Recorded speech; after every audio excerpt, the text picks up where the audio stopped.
పార్టీకి ఎన్ని సీట్లు, ఏ పార్టీ ఎక్కడ సీట్లో పోటీ చేస్తాం ఆల్రెడీ మాట్లాడుకున్నారు. దీంట్లో మీకెందుకు ఈ అడావుడి అని అడుగుతా ఉన్నా. ఎంతమంది అమ్మడి రాంబాబు, కొట్టు సత్యనారాయణ, పేర్ని సాని, బొత్స సత్యనారాయణ, అమర్నాథ్ మొత్తం లైన్గా వరుసగా టీవీల ముందుకు వచ్చి బబో అని చెప్పి మాట్లాడేస్తున్నారంటే వీళ్ళకి వైసీపీ పార్టీ ఈరోజు డైపర్ల పార్టీగా మారిపోయింది.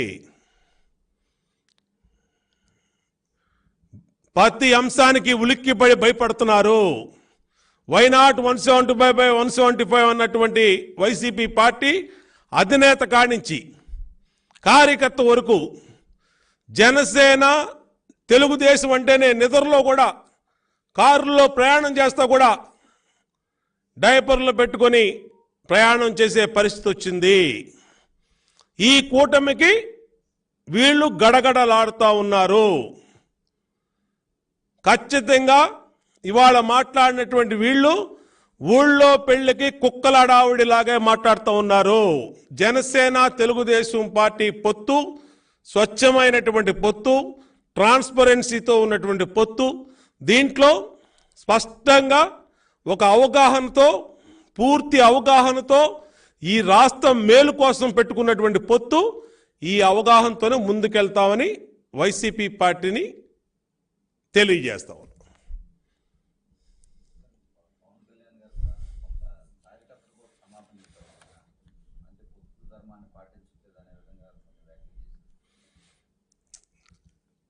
వారు మాట్లాడింది నాకు ఒత్తిడి ఉంది, నేను ప్రకటిస్తున్నా అన్నారు. ఖచ్చితంగా స్వాగతిస్తాం దాన్ని. ఏం తప్పు ఉంది దాంట్లో? పవన్ కళ్యాణ్ గారు అన్న దాంట్లో తప్పు ఏముంది? మేము ఏ సీట్లో మా పార్టీ అధ్యక్షులు, జనసేన పార్టీ అధ్యక్షులు కూర్చొని ఆల్మోస్ట్ ఫైనల్ అయిపోయినాయి. ఇంకొన్ని విషయాల్లో మంచి రోజుల కోసం కొన్ని కారణాల వల్ల ప్రకటించడానికి టైం తీసుకుంటున్నాం.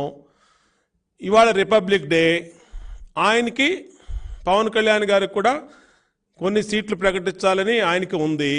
ప్రకటించారు. ఆయన ప్రకటించిన దాంట్లో తప్పే ఉందంటున్నా. ఆయనకి ఇచ్చిన సీట్లే కదా, ఆయన తీసుకున్న సీట్లే అయ్యి ప్రకటించుకున్నారు. ఏం ఇబ్బంది ఉంది దీంట్లో? పోనీ ఇబ్బంది పడితే ఎవరు ఇబ్బంది పడాలి? మేము ఇబ్బంది పడాలి, తెలుగుదేశం ఇబ్బంది పడాలి. ఇదేంటండి మాకు తెలియకుండా? మాకే ఇబ్బంది లేదే.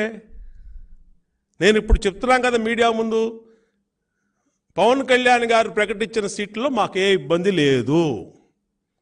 మీకెందుకు అడావుడి అని అడుగుతా ఉన్నా. బాధపడితే ఎవరు బాధపడాలి? మేము బాధపడాలి.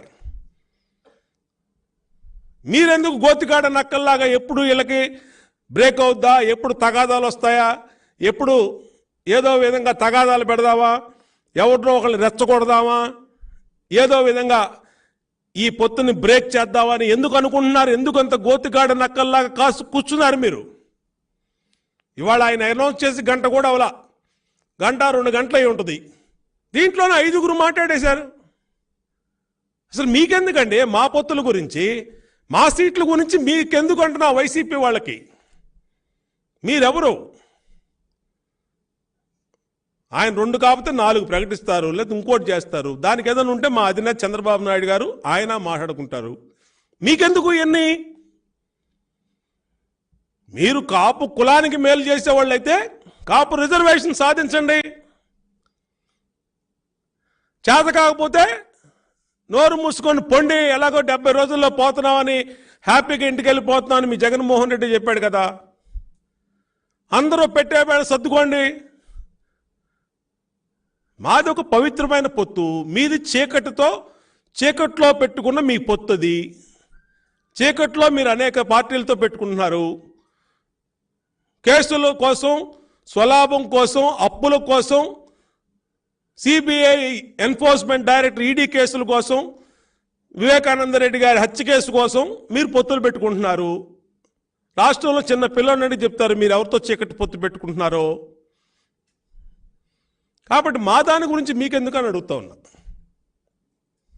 కాబట్టి మాకు ఒక స్పష్టమైనటువంటి అవగాహన ఉంది. తెలుగుదేశం పార్టీ, జనసేన పూర్తి ట్రాన్స్పరెన్సీతో అలయన్స్ పెట్టుకున్నాం. సీట్లు సర్దుబాటు చేసుకున్నాం. సీట్లు సర్దుబాటు కూడా మా అధ్యక్షులు జనసేన అధ్యక్షులు పవన్ కళ్యాణ్ గారు చూసుకుంటున్నారు. కాబట్టి ఆయన ప్రకటించిన దాని మీద మాకు ఎటువంటి ఇబ్బంది లేదు. మేము మాట్లాడుకున్నటువంటి వాటిలో భాగంగానే ఆయన ప్రకటించారు. మాకేం అభ్యంతరం లేదు. కాబట్టి మీరు గోతిగాడ నక్కల్లాగా వైసీపీ ఈ కార్యక్రమాలు చేయొద్దని కూడా హెచ్చరిస్తా ఉన్నాం.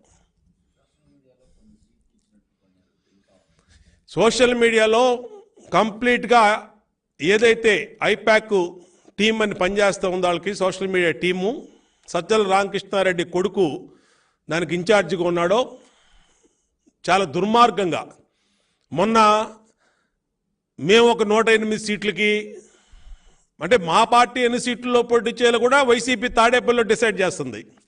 వాళ్ళ సోషల్ మీడియా డిసైడ్ చేస్తుంది. ఫేక్ లెటర్ అచ్చెన్నాయుడు గారి సంతకం మీద ఇచ్చారు. దాన్ని మేము ఫేక్ అని చెప్పి ప్రకటించాం. నిన్న కాంగ్రెస్ పార్టీతో తెలుగుదేశం పొత్తు పెట్టుకుంటుంది అని చెప్పి నిన్న ఒకటి వదిలారు. మొన్న మా నాయకుల మీద వదిలారు. అంటే కులాల మధ్య చిచ్చు పెడుతున్నాడు జగన్మోహన్ రెడ్డి. సోషల్ మీడియా పార్టీల మధ్య చిచ్చు, వ్యక్తుల మధ్య చిచ్చు, ఏదో ఒక విధంగా అధికారంలోకి రావటమే లక్ష్యంగా వాళ్ళు పనిచేస్తున్నారు. మాకేమి ప్రజలు కూడా గమనించాలి. ఇలాంటి తప్పుడు వార్తల్ని నమ్మొద్దని పవన్ కళ్యాణ్ గారు కూడా స్పష్టంగా ప్రకటించారు గతంలో. మేము కూడా తెలుగుదేశం పార్టీ నుంచి ప్రకటిస్తున్నాం. ఎవరూ కూడా ఫేక్ న్యూస్ల్ని, ఫేక్ లెటర్ని, ఫేక్ పార్టీ వైసీపీ ఇచ్చినటువంటి వాటిల్లో ఆ ఉచ్చులో పడద్దు. ఎవరూ రెస్పాండ్ కావద్దు. పూర్తి ట్రాన్స్పరెన్సీతో అధికారికంగా తెలుగుదేశం పార్టీ ఇదే పార్టీ ఆఫీస్ నుంచి మా అధినేత అయినా మా రాష్ట్ర పార్టీ అధ్యక్షుడు అచ్చెన్నాయుడు అయినా ప్రకటిస్తారు. ఏదైనా ఉంటే దొంగచాటుగా ఊరినే వాట్సాప్ల్లో సోషల్ మీడియాలో లెటర్లు ఇవ్వటం, సీట్లు ఇవ్వటం అనేది ఉండదు. తెలుగుదేశం పార్టీలో స్పష్టంగా ఇదే టేబుల్ ఇదే ప్లేస్లో కూర్చొని లిస్టుల్ని ఈ విధంగా చూపించి మీడియాకి రిలీజ్ చేసిన తర్వాతే అవి అఫీషియల్గా ఉన్నటువంటి లిస్టులో. సోషల్ మీడియాలో వచ్చే లిస్టులను నమ్మవద్దు. వైఎస్ఆర్ కాంగ్రెస్ పార్టీ చేస్తున్నటువంటి కుట్ర, దాంట్లో ఆ ఉచ్చులో ఎవరూ పడద్దు. తెలుగుదేశం జనసేన నాయకులు కూడా విజ్ఞప్తి చేస్తూ ఉన్నాం. ఖచ్చితంగా వైసీపీ ఏదో విధంగా ఈ పొత్తు విడిపోవాలి, ఇక్కడ ఎక్కడ బ్రేక్ వస్తుందా అని చెప్పి గోతిగాడ నక్కల్లాగా వెయిట్ చేస్తున్నారు. ఇంకేమైనా ఉన్నాయండి?